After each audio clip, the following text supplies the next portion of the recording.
You see, when it comes to intuitive eating, the reason I think this requires a little bit more nuance is because something like this, which is a meal I eat intuitively now, I love it and it feels really good. And it's been actually pivotal in my weight loss journey because it fills me with lots of good nutrition. And at the same time, it helps me manage my calories as well. So it's a meal I enjoy eating, and it's a meal that doesn't overload me with calories either. So I can be more in control throughout my day of how many calories I'm taking on. But the nuance I want to talk about here is I never used to really like eating kale, and even spinach is not my most favorite thing. And it's taken some training, and it's just taken me getting used to these tastes that now it's actually embedded in my brain that the connection between this plate of food and my brain is quite intuitive that this feels good. And this would not have fit into my intuitively eating bucket a few years ago because, yes, I like eggs, but necessarily the kale and the spinach was something that actually, when I ate, the taste buds didn't react that well with me. So, intuitive eating, I think, falls a little bit into that same conversation about trusting your gut. If you've grown up in a really safe environment, let's say, and look, I'm not a mental health coach, but your gut feeling and your intuition is probably reasonably primed towards healthy actions. And then when your gut is being triggered or when your intuition is being triggered as a negative interaction or something like that, it's probably a positive trigger in the fact that it's probably quite real.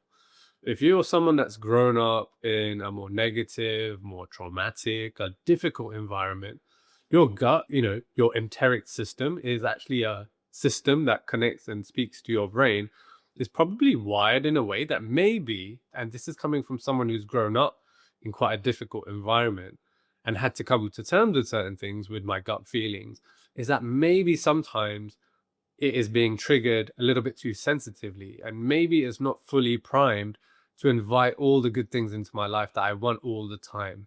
Perhaps I say, if you grow up in that environment, your intuition, your gut feeling is kind of triggered to filter out all sorts of things that make you feel unsafe or that could potentially be a danger. Now, if your filter is so good that it filters out everything, including potentially good things, then of course you're always going to catch that danger. And ultimately, your system, maybe when you're younger, your gut feeling is primed so that you don't encounter that danger because that danger is so high to you as a young individual. But as you get older, you realize this filter is too significant. It's filtering out potentially good things before I can figure out whether they are good or bad things. And then you start to kind of hone in that filter. And I think the same is applied to nutrition. I saw someone the other day say, yeah, I've started to eat intuitively and it's better than when I was stuck on some fixed diet. Now, the thing that they're not talking about, which is the nuance in that conversation, is that the fixed diet probably led them to better actions anyways. And maybe it was a bit too extreme, but tailing that little bit back in means that they are just eating more intuitively, but their intuition has actually changed. And they're probably not talking about that. The other thing is when you hear about people talking about eating intuitively, even me, I think I can actually eat intuitively quite well now. It's people that have gone through the journey of reprogramming what it is to eat well, reconnecting with food, building up that brain body connection that starts to associate certain foods with good things rather than those cheap, easy, high dopamine foods like processed foods that most people's systems are kind of primed with, not because it's your own fault, but that's because that's the environment we've grown up in and that's what's being marketed to us and everything else. So most people that then end up saying, oh yeah, I eat intuitively and it feels really good, ignore the story and telling you the fact that actually they went through a journey of maybe at one point in life eating off a fixed meal plan that maybe was a little bit too painful, but actually had lots of good things in that meal plan and taught them how to eat intuitively, taught them how to structure their meals, taught them how to have proteins, carbohydrates, fats, balance on the plate, all sorts of stuff. And the thing that they're not appreciating is that a lot of good work was done, even if that felt really uncomfortable and maybe was a little bit too extreme. So intuitive eating, I think, is a really beautiful thing. But there's steps towards intuitive eating, especially if your programming in the way that you go about your diet in the first place is already a problem, causing you weight gain. And not just weight gain, all the other things that come with eating poorly, like maybe poor insulin resistance, all these other things. So let's not overblow the idea of intuitive eating, even though it's really attractive, because yes, I would love to go and just eat intuitively. In fact, I had a burger last night, and that was a conscious decision I made because I was chilling out. I felt like eating it.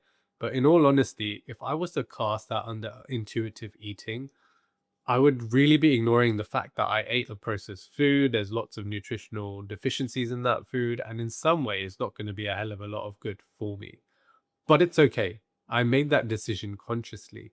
But I'm not always tapping into the fact that I eat the way that I feel, because sometimes that old part of me, especially when I've come through a period of being tired. Let's say, for instance, I'm recording another video on this separately, is that the things that can derail you when you're on a good nutrition journey will be something like overtraining.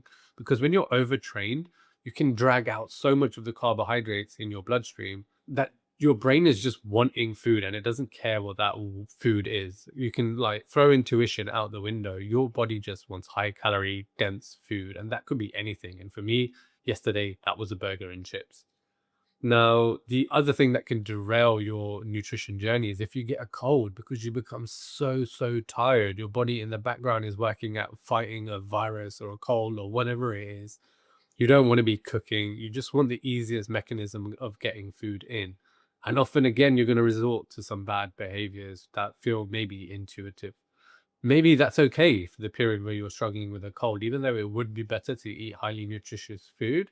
You have to do what's kind of right for you in that moment. But when you come out of that, you have to realize that you actually probably made some negative decisions.